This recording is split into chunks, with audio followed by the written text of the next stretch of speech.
Salut tout le monde.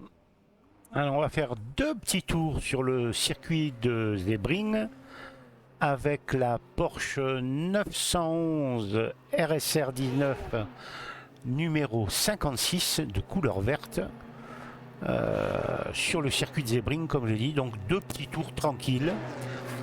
Et ensuite je vous montrerai ma configuration que j'ai effectuée sur le Pit House Mozza R9 que je possède avec le volant KS de Mozza, et je vous montrerai également le paramétrage euh, du jeu Le Mans Ultimate. Donc pour le moment on profite des deux petits tours avec la Porsche que voici, la 56, et on se retrouve juste après ces deux petits tours.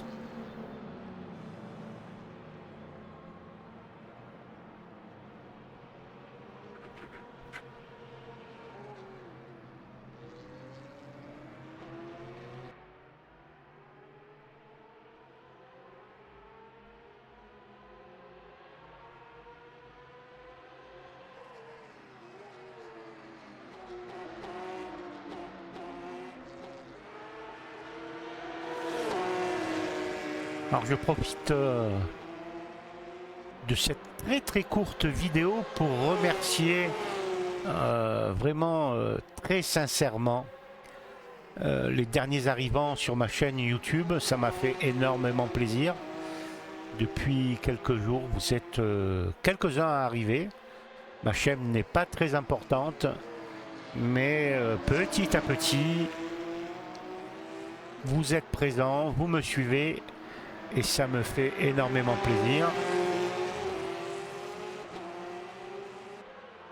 Et peut-être que lorsque les serveurs privés sur Le Mans Ultimate arriveront, je pense que j'ouvrirai un Discord, et puis ceux qui voudront bien me rejoindre sur ce Discord, je donnerai le lien au moment voulu.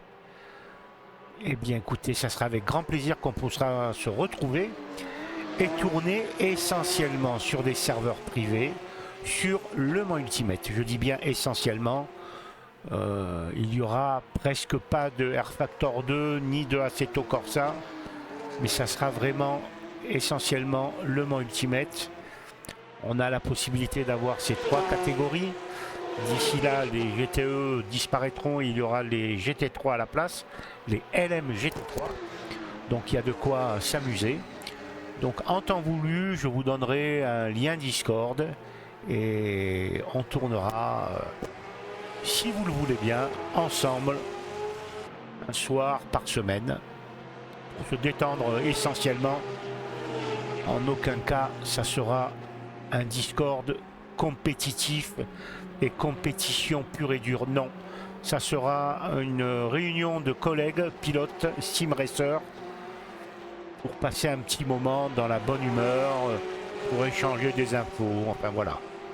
Vraiment tout sera fait pour se détendre et non pas chercher l'exploit pur et dur qui sincèrement n'intéresse pas trop. Il y a d'autres endroits pour le faire. Voilà, donc là on vient de terminer ces deux petits tours sur le circuit de Sebring, et maintenant je vais vous montrer un petit peu mes réglages personnels, je dis bien. Attention, c'est mes réglages, je répète. J'ai une base Mozza R9 avec un volant papillon KS. Alors, pour le réglage du Pit House,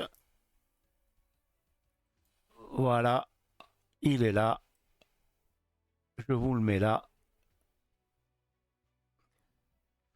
Donc pour moi, voilà, je viens de courir avec la Porsche 911 GTE. Donc l'angle de braquage maximal, il est sur 900 degrés. La base R9, intensité du retour de force 100%, je dis bien 100%, c'est ce qui est préconisé par Mozza. Donc je vois sur certains Discord que certains le mettent à 70, 80. Non, non, non, non. Il faut le mettre à 100% et in-game, dans le jeu, vous réglez le force feedback de votre volant par rapport à la voiture. Mais ici, c'est 100%. Bon, les pédales, comme j'ai un Fanatec V3, Fanatec V3, oui, je cherchais la suite. Donc ici, ce n'est pas concerné.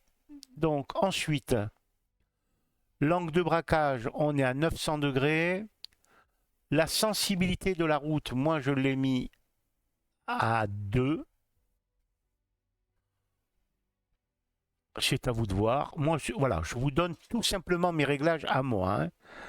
L'intensité du retour de force 100%, la vitesse maximum du volant, elle est réglée à 30%, résistance mécanique du volant 0, amortissement du volant 15. Ceci, vous les trouvez dans réglages de base. En paramètres avancés, on a l'inversion du retour de force, il n'est pas actionné, donc il est à l'arrêt. La limite maximale du couple de sortie, 100%. L'inertie naturelle, 150%. Friction du volant, 5%. Amortissement en fonction de la vitesse, 0. Et point de départ de l'amortissement en fonction de la vitesse, à 85 km/h. En égaliseur d'effet force feedback, voilà ce que j'ai mis. Après, je répète, c'est mes réglages personnels, ça n'engage que moi. Moi, ça me va très bien. Ça peut donner un point de départ pour certains qui sont peut-être perdus dans le réglage du pit house. Voilà, donc vous pouvez mettre ces réglages et ensuite vous les affinez, bien entendu. Alors, je vous le marque parce que des fois sur les vidéos, on voit cette courbe, mais on ne sait pas où on en est là. Alors, on part à 100%. Ici, l'utilisation du volant Boss et piste, on est à 100%. L'effet des vibreurs à 80 km/h, il est à 70%. Ici, le prochain, on descend à 40%. Ici, 10%, les effets de vibreurs à 160 km/h. 10%.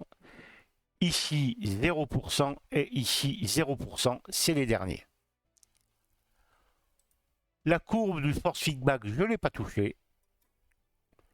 Et en autre, complètement à droite, l'indicateur d'état de la base, moi il est sur marche, mais comme j'ai le R9, je n'ai pas le voyant qui est allumé.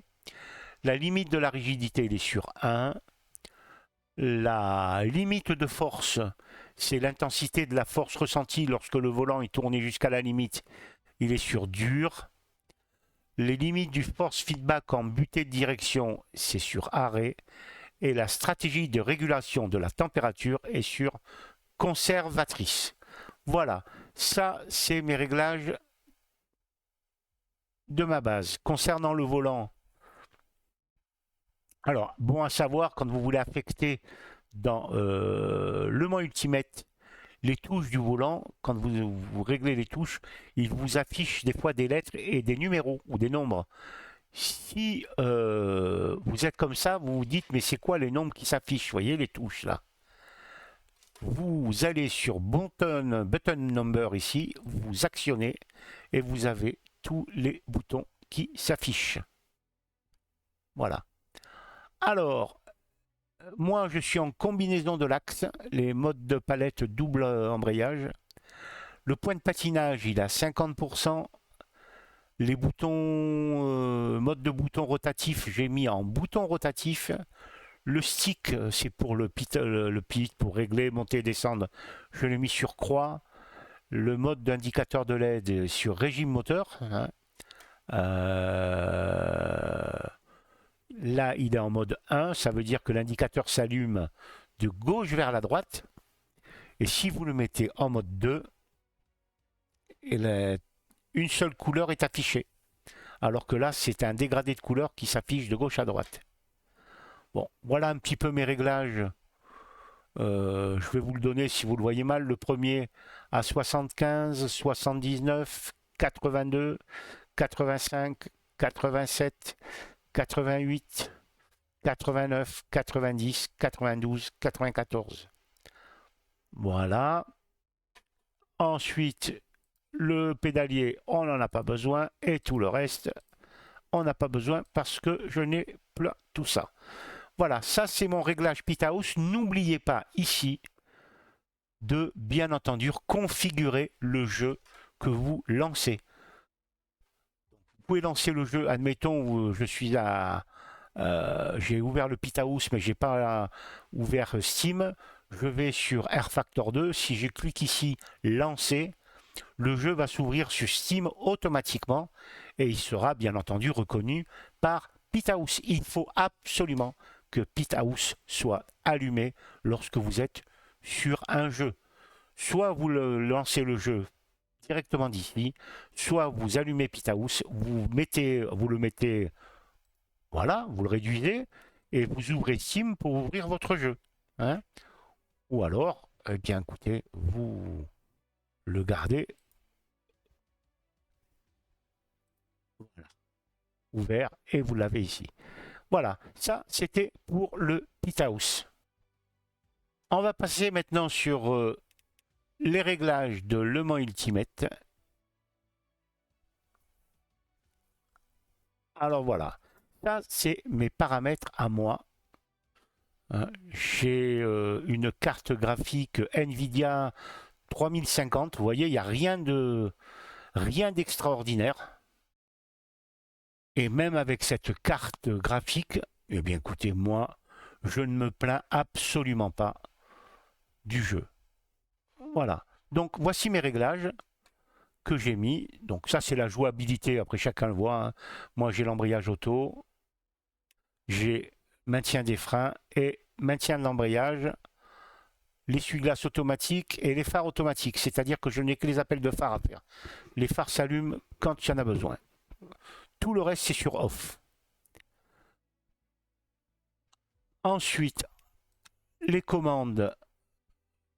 Alors là, ben, c'est mes commandes volant et pédalier. Vous voyez, je vous disais changer la caméra B36. Alors B36, moi pour changer la caméra, si je vais sur le Pithouse, le 36, c'est de mémoire, je le cherche, et il est là. Donc là, je change la caméra quand je suis dans le cockpit. Donc soit je suis au volant, soit c'est vue capot, vue, voilà, c'est là. Si je veux chercher, si je veux aller là, je cherche l'autre touche. Je cherche les touches. Pit limiteur, vous voyez, B33. B33 pour moi. B33 pour moi. Je sais que c'est ici. C'est là. Le pit limiteur. Vous voyez, donc n'oubliez pas de l'enclencher. Ça, ici, la button number. Parce que sinon, vous ne saurez pas où vous en êtes. Bon, écoutez, on va pas non plus. Là, chacun fait ses petits réglages qu'il veut. La jouabilité, les caméras. J'ai mis une caméra, regardez à gauche, regardez à droite et regardez derrière. C'est tout comme caméra. Interaction, j'ai pas fait. Calibré. Voilà, là on est à 0%, l'accélération 0, d'accord. Là c'est.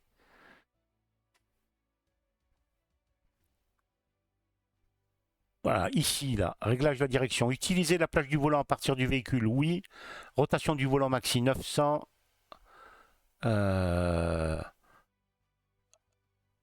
J'ai mis utiliser l'activation du neutre avec le passage simultané des rapports inférieurs et supérieurs. Voilà, si je palette de droite et palette de gauche, si j'actionne en même temps, ça me met le point mort. Tout le reste, j'ai pas touché. Alors, attendez, les commandes, les graphismes. Alors, je suis en borderless, taux de rafraîchissement 165 Hz, synchronisation verticale, je ne l'ai pas activé, post là-haut, le FFSA, ça définit le niveau d'anti-crénelage en plein écran, donc j'ai mis en MSAA2X. Le FX, je l'ai mis sur on. Détail du circuit, height, détail des textures, height, détail du joueur, height, détail des adversaires, height, filtre de texture X4 anisotropique, les effets spéciaux pardon, et les ombres médium, le flou d'ombre optimal, particules fines, gouttes de pluie et reflets de la piste sur height, le reflet dans l'environnement médium, véhicule visible, alors moi j'en mets que 9. Vous pouvez en mettre plus si vous avez une grosse carte graphique, hein, bien entendu. Moi j'en ai mis que 9. Écran du direct off, kilomètre-heure, unité métrique, vue par défaut. Vous voyez, je suis en cockpit, moi, par défaut.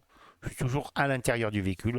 Je ne peux pas conduire à l'extérieur. Il y en a qui conduisent vue arrière, vue capot, vue toit. Enfin bon, moi c'est beaucoup plus immersif vue intérieure. Je reconnais qu'en hypercar, c'est pas évident. C'est vrai. La direction on voit le volant, j'aime bien. Le CDV vertical, c'est le champ de vision, il est par défaut. Et la stabilisation de l'horizon, il est off. Le son, voilà, ça c'est mes réglages son.